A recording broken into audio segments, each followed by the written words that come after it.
Hi, everyone. This is Lee Kanter, and I am here on Good News on Good View with a special guest, Olivier Melnick, who is the founder of Shalom and Messiah Ministries. And were you welcome, Olivier? And you were also, how many years were you with Chosen People Ministries? Oh, not very long, 27 years.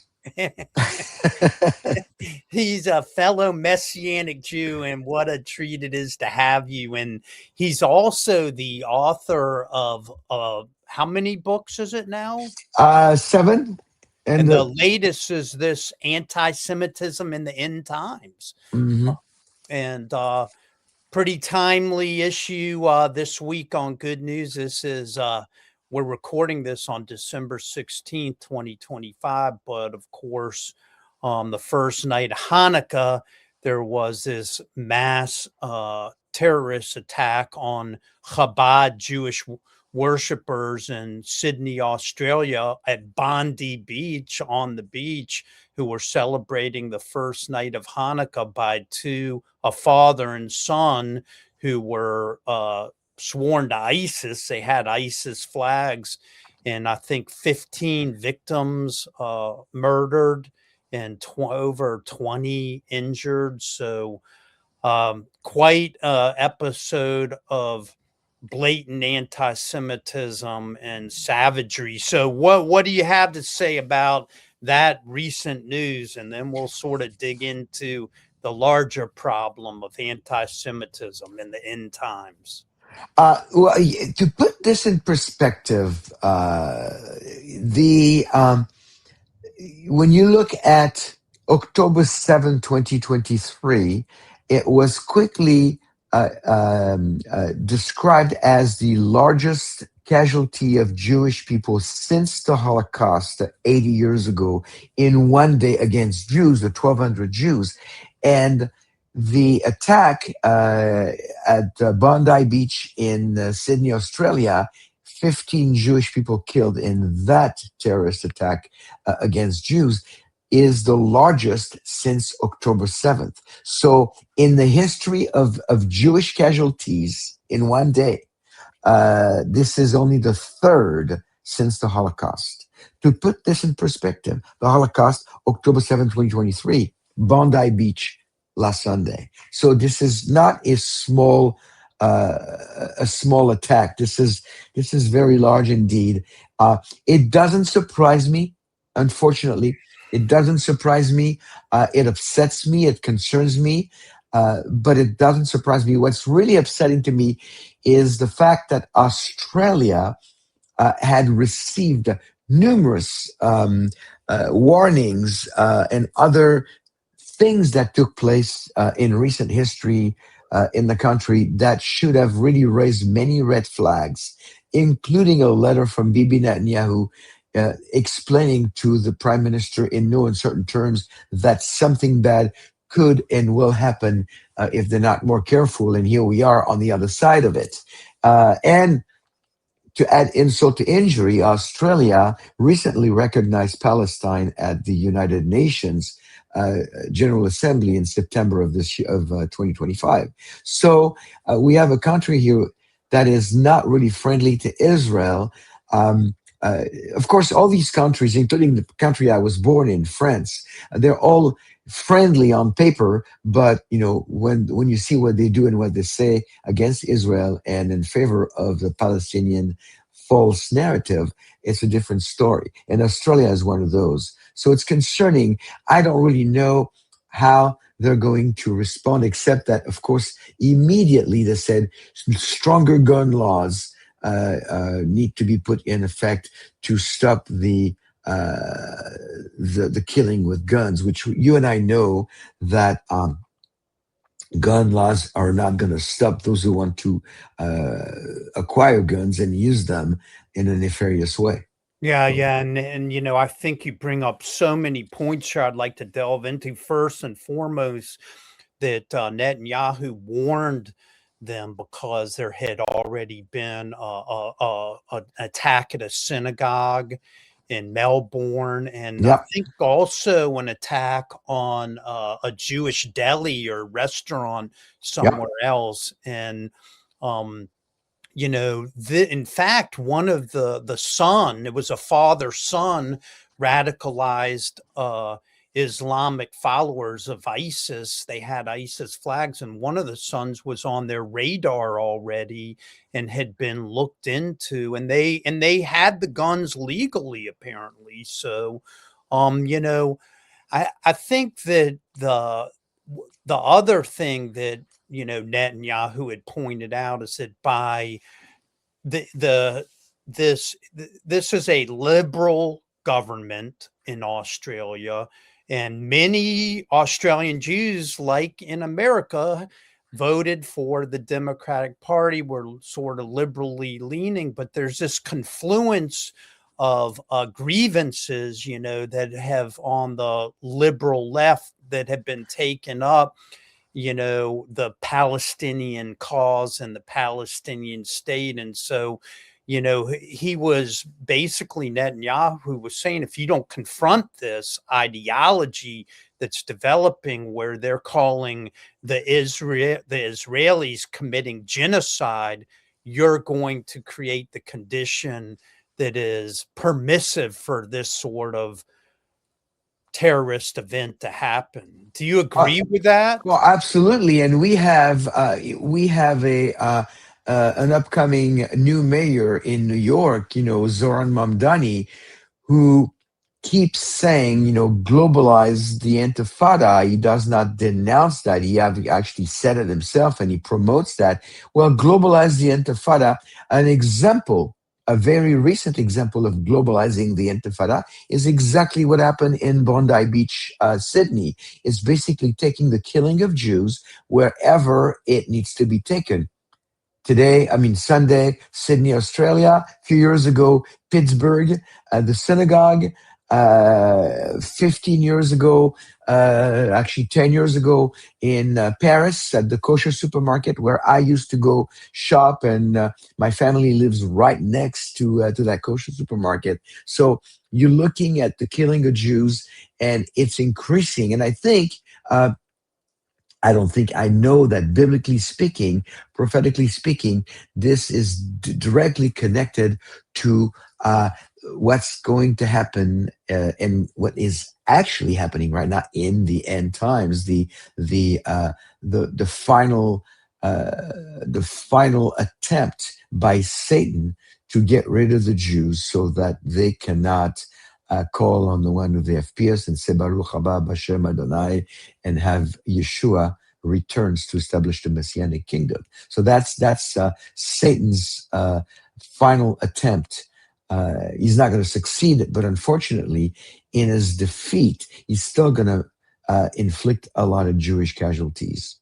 Yeah, no, I mean, before we get into this, because I think you're in your book, unfortunately, I haven't had a chance to read anti-Semitism in the end times, but you are saying this is a little bit different because it's globalized anti-Semitism, right?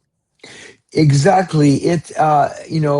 Basically, the anti-Semitism of the Holocaust era was a if you want to compare it to a cancer, it was a localized cancer that was local to Europe, Greater Europe, Eastern Europe, and Western Europe. But what was interesting about the Holocaust, and what people need to really understand about the Holocaust, is that in all the genocides that you can have on record in the history of mankind, the Holocaust is extremely unique. What makes it unique is that the Holocaust is the only genocide where the perpetrators went out of their ways to go and retrieve the victims from other countries. On a genocidal level, when people kill on mass levels, like there's happening in many countries today, like in Nigeria or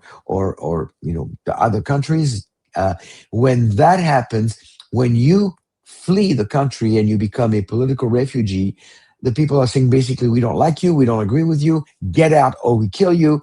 You get out, you go to another country as a refugee, you're safe. In the case of the Holocaust, Hitler and the Nazi regime took the train system of Europe and used the train system as this massive network to send all the train cars to bring the Jews back to a central location and to send them all to Eastern Europe and parts of Germany to the death camps. So they went out of their way to go get the Jews from different countries. That's what makes the Holocaust extremely unique. And it was, even though it covered all of Europe, it was localized to Europe. Today, in 2025, and it's been going for a while now, it is the cancer has metastasized to the entire planet, and there's no place except maybe for Israel, which is very, very strange. I mean, I've been back in Israel 4 times since the war because we do a lot of ministry over there with the IDF. But Israel is still the safest place for Jews and becoming increasingly so in the times we live in. The rest of the world is a scary place to be. I mean, right now I live in a Dallas area. If I want to go to the area where I live by the harbor and go to the Chabad Hanukkah celebration that they have every night. Right now, people are very nervous. It's like, are we safe? And there's no such a thing as a safe place for a Jew, except for maybe in Israel. It is global now. It is global, and it's dangerous for Jews everywhere. Yeah. So, just for our listeners, briefly, can you recount, because you have personal history being a child of Holocaust survivors in France. So tell us a little bit about your personal history, because it's really an amazing story. Well, I came to the Lord 42 years ago through the witnessing of my wife, who is not Jewish, but wanted me to consider Yeshua, Jesus, before I could marry her. So that worked. She prayed and she gave me scriptures to read and a book on prophecy, and I came to the Lord. But I came from a. And by the way, that was the best decision I've ever made.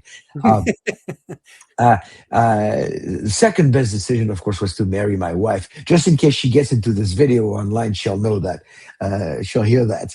But I do believe that. The upbringing for me was Jewish parents. My dad was a professed atheist, did not believe in God, didn't care, didn't have time. Not a bad person, but just didn't have room for God in his life. Until later in life, before he died, 2 weeks before he died of cancer, I had the privilege of leading him to the Lord, which was a wonderful blessing. My mother also didn't have room for God, but for her, it was for a different reason. It was not because she was an atheist. It was because when she was 15, one evening in the house where I grew up in the outskirts of Paris, very, very close walking distance from the kosher supermarket that was attacked in 2015. She was 15 when the Gestapo knocked on the door, and my grandfather, her father, was hiding in the basement, and he was from Russia. He was in France legally. It was 1942, but he was in France legally, but had not received his legal papers, the equivalent of a green card in America. And 1942, for a Jew to be in France, in the middle of Nazi regime and Nazi occupation, it was really not that easy to get those papers. I mean, if you didn't have them, probably you wouldn't get them. So he was hiding, and the Gestapo came and asked my grandmother to tell them where he was. And she lied. She said, I don't know where he is. He's left. I can't tell you where he is. And they said, well, we'll come back tomorrow morning. And if he's not there to come with us tomorrow morning, we'll take you and your daughter. And the daughter would have been my mother. And so she signaled her husband. He came back upstairs. She explained the situation to him. They came to get you, and they're going to come back tomorrow. And he said, don't worry, let me go find a safe place, and then I'll get Evelyn, that's my mother's name, and you to that safe place as soon as I find it. Stay put. I'll get back to you very, very soon. And that's when my grandmother said, well, they're coming back tomorrow, but they said if you're not there to go with them, they will take me and our daughter. So as a result, he said, well, I can't let that happen. I will go with them. Don't worry. I'll be okay. I'll be back. He went with them the next morning, and he died within about a week to a week and a half. Was murdered in Auschwitz. We never saw him back. And my mother, right after that, got false papers produced, and then she got on the train with two of her cousins, and they were taken to the southwest of France, where she hid on a farm of a family of farmers that became, in 2013, Righteous Among the Nations. You see their name listed on the wall of the righteous in the back of the property at Yad Vashem in Jerusalem. So it's a great honor to have their name, because they saved my mother. I wouldn't be talking to you, Lee, today if it was not for that family of Righteous Among the Nations who Wow. protected my mother during the war. And she also came to the Lord the day that I led my father to the Lord. So they are both now in glory, and I will see them again. And your grandmother, did she die in the Holocaust as well? No, the only member of the family that we know of for sure was my grandfather. My grandmother actually ended up hiding during the war, and then going back to the house in the Paris suburb, the same house, and live there again, and that's where I was raised. And what's interesting, Ali, is that how it can affect a person. My mother lived to be 92, and that storage, that basement that used to be used back in the days of my grandfather to put the coal in the basement that they would bring for the stoves upstairs whenever needed. Well, eventually it got turned into a storage unit. I even used it when I was a young teenager as a place to develop black and white photos that I was doing as a hobby. But it was mostly a storage unit, like a basement or an attic underground in a 600-year-old building. And my mother, in 92 years of age, in the whole life, could never go down to that place. Yeah. She would always ask my father or my sister or I, could you please go get this, go get that? She could never find herself to go down, because there was such a scar of going down, remembering it was a trigger. My father was hiding there, and he was taken and he was killed. Well, So I mean, it's a remarkable story, and the fact that you and your parents were both able to become believers in Yeshua after surviving the worst anti-Semitism in the world is really remarkable. I mean, that's a talk for another day, and I'd love to have it, because um, the Jewish experience, historical experience, is something that I think it's very difficult and makes some barriers for Jewish people to become believers, because, like you put in some of your notes here about the history with Martin Luther, the history with the church and replacement theology, and these things are barriers. But let's get back to this current darkness, anti-Semitism in the end times here, because it really does have this radical Islamic flair, as these ISIS affiliated murders in Australia, and Hamas and Hezbollah and Iran. We can go down the list. But what about the Muslim Brotherhood and their relationship with Hitler?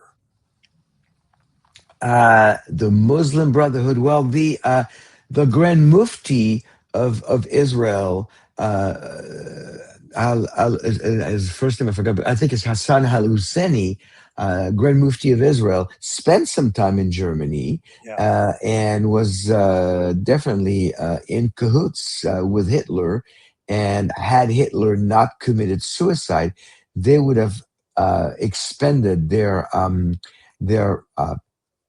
death projects to the Middle East. They would have gone as far as they could have gone. And so the Muslim Brotherhood and the Grand Mufti of Israel definitely were involved in that desire and that agenda of Judeophobia and killing as many Jews as they could. Yeah, And I mean, and this is the founding ideology of, Hamas, of ISIS, of Al Qaeda. All these radical Islamic movements are really based on this, what you call an irrational hatred of the Jewish people. But how far back does that go, right? To the Amalekites and oh, yeah, it goes. I mean, those. the Muslim Brotherhood was officially founded, I believe, in 1928 or around that time. But anti-Semitism goes way back, way further. Yeah, it goes back to the Amalekite, the Pharaoh who didn't know Joseph, Haman in the Book of Esther, all those different enemies of the Jews. And so it's we there's a reason why we call it the longest hatred. And what's amazingly is that in the modern iteration of anti-Semitism, there are a lot of people in different countries, various countries, that hate the Jews just because it's the right thing to do. They've been told that they should, but they've never met one. Yeah. In classic racism, and I'm not making the apology for racism in any way, shape, or form, but in classic racism, you have people saying, "I don't like Hispanics, I don't like blacks, I don't like Asian," and because of their culture, because of in my neighborhood this happens, that happened. They always have an experience or experiences that affected their understanding and their perception of that other people group, not to make it right, not to justify racism, but it's connected to an experience. In the case of anti-Semitism, especially modern anti-Semitism, many times people who hate the Jews have never met one. Yeah. And the thing about anti-Semitism is, you really think, and I agree with you, that this is a spiritual disease, right? This is Satan against God. And explain Yeah. to our viewers what's the spiritual basis of it. So it is a spiritual basis. In my definition of anti-Semitism, I didn't put those two words in right away, but halfway through my last 26 years on the topic, halfway through that, probably about 13, 15 years ago, I started to realize that I needed to let my audience understand that anti-Semitism, this hatred of the Jews, is a spiritual battle. And if we don't see it that way, we are not going to be able to fight it, to expose it and fight it properly. I'm looking around my office here. I have hundreds of books on the topic of Holocaust and anti-Semitism in all of its forms. And probably less than half a dozen out of several hundred, okay, half a dozen or less understand the spiritual connection that anti-Semitism has. So that's in my definition. I said that anti-Semitism is the irrational and satanic hatred of Israel and the Jewish people, characterized by thoughts, words, and deeds against them. And the key two words, again, are irrational and satanic or demonic. And because it's demonic, because it's caused by Satan, because it is created by Satan, it is irrational. Only Satan can make something irrational sound and look rational.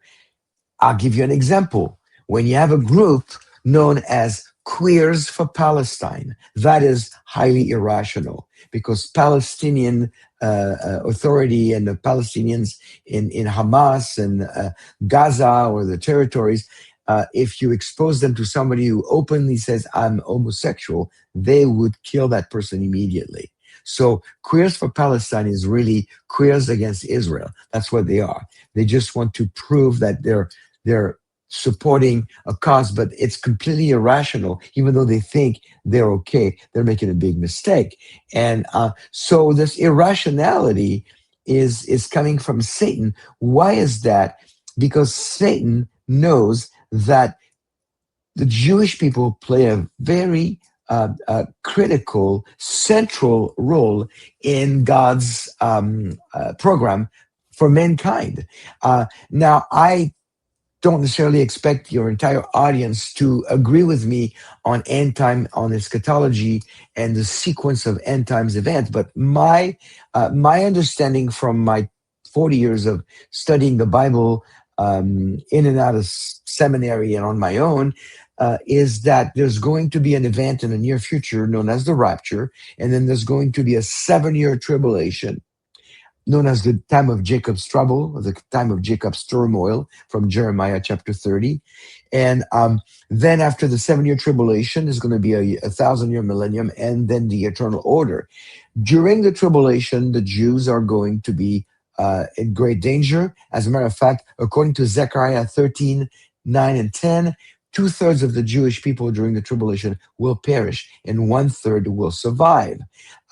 There'll be a group of Jewish people, if it was to happen today, about 16, let's call it 15 for the easy math, 15 million Jews in the world. Today, then 10 million would die and 5 million would survive. That's a 2/3, 1/3, according to Zechariah 13, 9 and 10. So these Jewish people who survive at the end of the tribulation, they will proclaim Yeshua being the Messiah. We missed it the first time. Our forefathers missed him, and they will say, "Blessed is he who comes in the name of the Lord," which is something that Yeshua said to Israel before he ascended. After his resurrection, he said, "Surely you will not see me again until you say, Baruch haba b'shem Adonai, blessed is he who comes in the name of the Lord." That is what's going to trigger the second coming of the Messiah. And Lee, most Christians do not understand that Yeshua is not returning until Israel calls upon him. They go like, "Oh, when the final count, when all the people that were supposed to be saved," that's part of it. But the deciding factor is when Israel calls on Yeshua as the Messiah. And when that happens, Satan goes into retirement, and he's not going into Boca, Florida, or he's not going into some nice island. Satan goes into retirement in the fire, and in a lake of fire and brimstone. He's going to hell for all eternity to be tormented. And Satan doesn't like that. So he's thinking, if I can make God into a liar, if I can make God into a covenant breaker and a liar, and the Jews turn against Yeshua, then they will not call on him, and he will not return, and my job is secure. So that is why he is so working so hard right now, because he knows he's running on fumes, but he's working so hard at pushing the Jews away from Yeshua, the Jewish Messiah, the Messiah promised in the Tanakh in so many places. And we have been, not you and I as Messianic Jews, but our people have been lied to, and as far as who the Messiah is, and it's very unfortunate, but that's all a work of Satan. They've been conditioned to believe that it's not Jewish to believe in Yeshua, when in fact it really is. So in the last 30 seconds, unfortunately, what can Christians in the world do to support Jews in Israel in this time, in the end times, when this anti-Semitism raises its head? Christians need to let their Jewish friends know, their neighbors, co-workers, schoolmates. Let them know that you're there. Let them know that you're a Bible-believing, professing Christian, that you love Israel, that you love the Jews, and you have their back. Jewish people are scared right now. They need to know that Christians around them have their back. Let them know, if there's anything I can do for you, I'm your neighbor, I'm your friend. I will be there for you. Amen.